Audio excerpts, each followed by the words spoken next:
bütün dünyada iş yerlərində təhlükəsiz əmək şəraitinin yaradılması, iş yerində təhlükəsizlik qaydalarına ciddi riayət edilməsi, ümumiyyətlə iş proseslərinin təhlükəsiz icra edilməsi ilə bağlı bir qaydalar, beynəlxalq qaydalar və mübarizə aparılır.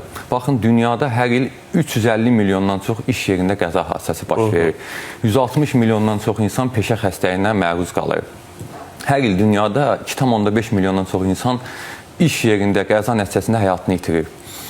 2,5 milyon insan. Bəli, 2,5 milyon insan. Bu təxmini günə böləndə 7500-dən çox belə deyək adam. Çox dəhşətli rəqəmlərdir. Və təbii ki, bu iş yerində baş verən qəzalar da iqtisadiyyata da mənfi təsir göstərir. Yəni ümumdaxili məhsulun təxminən 4% deməkdir. Yəni milyardlarla dollar pul deməkdir. Azərbaycanda da hər il, məsələn 2025-ci ilin statistikasında 610-dan çox iş yerində qəza hadisəsi baş verib, 75 nəfər dünyasını dəyişib, 36-sı qrup halında olub, 600-dən çox insan da belə deyək xəsarət alıb.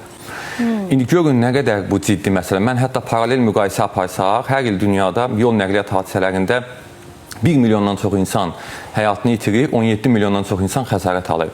Yəni, ümumi dəymiş ziyanda ümumdaxili məhsulun təxmini 3% qədərdir.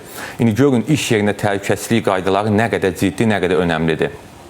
Ona görə iş yerlərində həm bizim belə deyək, yerli qüvvədə olan qanunvericilik aktlarından, təhlükəsizlik standartlarından, təhlükəsizlik qaydalarından çıxarışlar, həm də beynəlxalq qaydalar var, beynəlxalq belə deyək, standartlar var, tətbiqi ilə iş yerində mütləq təhlükəsiz əmək şəraiti yaradılmalıdır.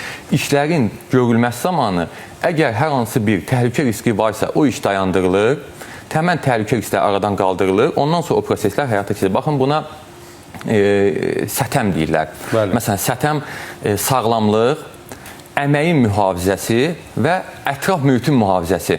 Baxın, sağlamlıq nədir? Sağlamlıq işlərin görülməsi zamanı fiziki, kimyəvi, bioloji təhlükələrdən qorunmaqdır. Əməyin mühafizəsi, yəni o işləri görülən zaman işçinin həyat və sağlamlığı üçün hər hansı bir təhlükə riski olmasın, işçi xəsarət almasın.